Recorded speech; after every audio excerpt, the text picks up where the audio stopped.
Herkese selamlar. Marvel'ın ilk süper kahraman takımı olan Fantastik Dörtlü, uzaydan gelen güçlerle donatılmış 4 sıradan insanın evreni tehdit eden olaylara karşı verdiği büyük mücadeleyle tanınmıştı.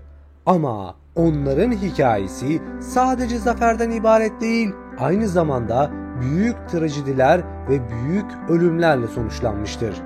Bugün sizlere şöyle bir şey yapacağız. Yeni olan Fantastik Dörtlü, geçmişteki yapılan Fantastik Dörtlü'nün ve genel olarak Fantastik Dörtlü'nün hikayesi ve ölümüyle sonuçlanan ve en önemlisi en güçlü düşmanın kim olduğuna dair ufak bilgiler vererekten bu noktayı koymak istiyorum.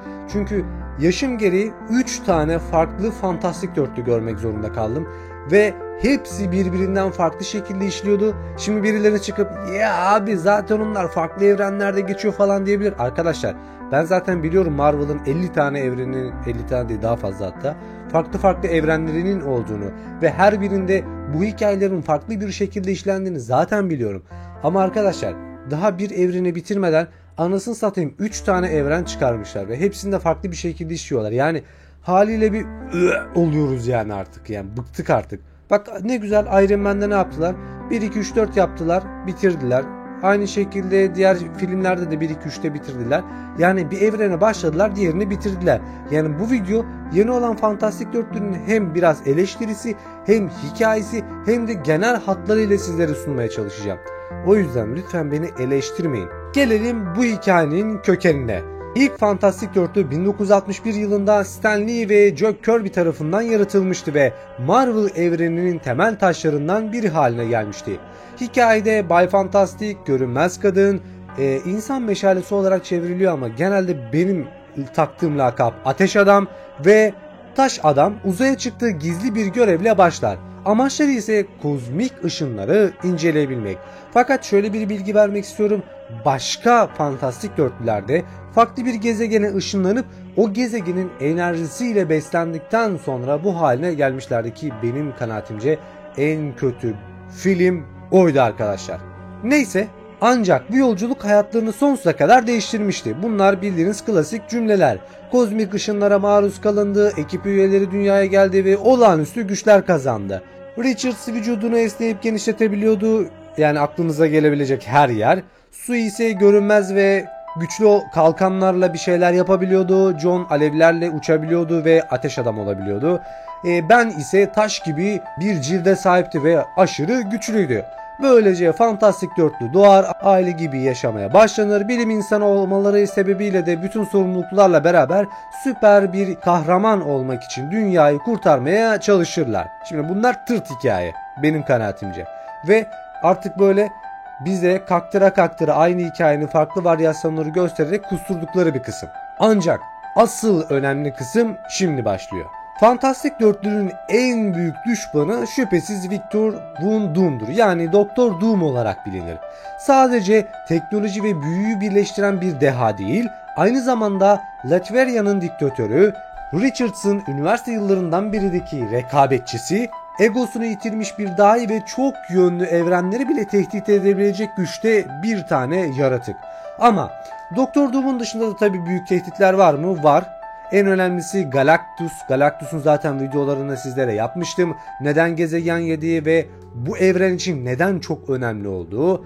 Annihilus var, negatif bölgenin efendisi. Sadece fiziksel değil, aynı zamanda varoluşsal bir tehdidin de parçası. Ve Maul var, Super Skrull var, Namor gibi pek çok klasik düşman var. Ama hepsi Doktor Doom'un gölgesinde, fakat en tehlikelisi. Bunu geçmişlerde görmüştük.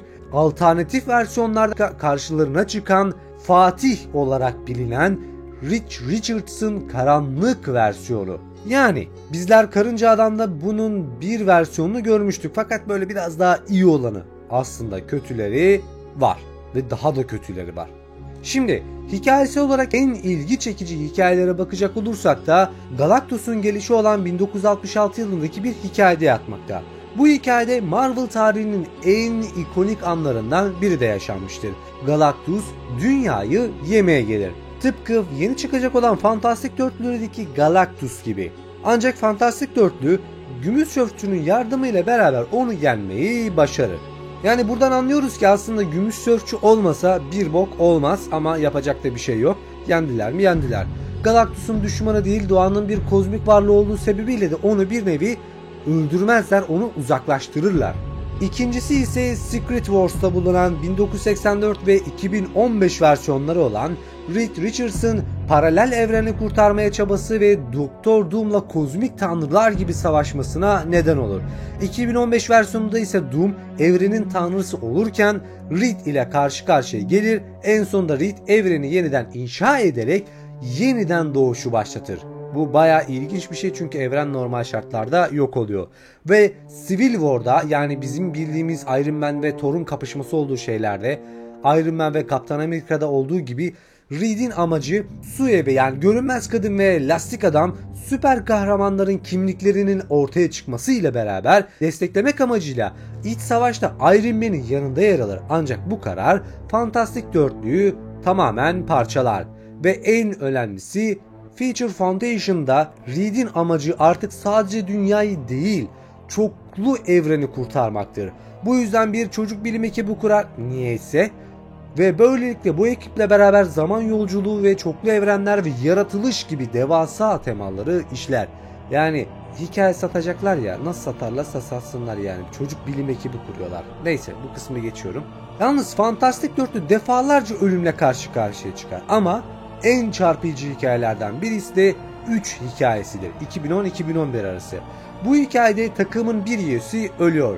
Johnny Storm, yani Ateş Adam, negatif bölgedeki yaratıkları durdurmak için kendini feda ediyor. Kapının kapanabilmesi için ise içeride kalıyor ve kahraman olarak ölüyor. Tüm dünya ise yas tutuyor.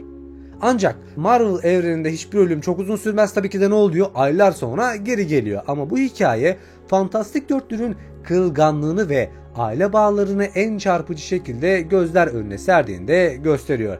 Bir diğeri ise tabii ki de Secret War'da, yani 2015'te yaşanıyor. Evreni kurtarabilmek için Reed Richards ve Doom arasında çıkan savaşta Fantastik Dörtlü'nün neredeyse tamamen siliniyor. Ve sadece Richards ve ailesi kalıyor ve yeni evreni yeniden inşa ediyorlar. Yani bir hikaye başlıyor, bitiyor ve sonra yeniden başlıyor. Yani aynı bokun laciverti gibi sürekli bizlere bir şekilde sunuluyor. Şimdi bazı Marvel'cılar diyebilir ki abi sen ne diyorsun, saçma saçma konuşma. Arkadaşlar bakın, çok güzel hikayeler olabilir ama hikayenin devamı gelmiyor. Bir yerde cortluyor ve yeniden başa sarılıyor. Sıkıntı bu, anladın mı? Yani bizler mesela Thanos'un gelişini 20 yıl bekledik değil mi arkadaşlar? Yani baba değil, yani 20 yıl neredeyse. Ve bu adamın geleceğini, nasıl geleceğini böyle bölümlerde kısa kısa gösteriyorlardı. Bir yapıştırdılar sonra 1-2 filmini. Bittik yani, öldük yani. Abi keşke şöyle bir şey yapsalar. Ancak benim kanaatimce artık bu şekilde yapmaktansa, yani sırf eski günlerdeki gibi bir hikayeyi başlatırlar ve sonuna kadar götürürler. Gerekirse 20 yıl sürsün yani, ben yine beklerim. Ama bu şekilde arkadaşlar yaptığı zaman çok sıkıcı oluyor. Yani mevcut olan zaten Fantastik Dörtlü'nün 1980-1990 temalarını işlediğini zaten görüyoruz. Galactus'un farklı bir evrenlerde farklı bir şekilde geldiğini zaten görüyoruz. Bu sefer Gümüş Sörfçü adam değil, bir kadın. Evet, burası farklı bir evren. Ama arkadaşlar dediğim gibi kusura bakmayın da aynı bokun lacivertini bize tekrar sunmaları benim kanaatimce işi düzgün yapmadıklarından dolayı gerçekleşiyor. Şimdi diyeceksin ki abi sen Marvel'dan daha mı iyi bileceksin? Tamam arkadaşlar, ben Marvel'dan daha iyi bilemem ama şunu söylemek istiyorum. Yani lütfen bir hikaye başlayın, bir hikaye sonra bitirin, devam ettirin, bir şeyler yapın. Yani sürekli olarak 2-3 senede bir bu hikayeyi revize etmeyin. Ya zaten insanlar bir filmde kaç tane evren olduğunu tespit edemiyor. Zaten bunları takip edemiyor. Artık 626 mı 616 mı evreninden başlıyorsun, hangi evrense fark etmiyor. Abi başla ve bitir. Ya benim şahsi görüşüm bu. Ben şahsi olarak çok da fazla sevmedim Fantastik Dörtlü'nün son çıkan filmini.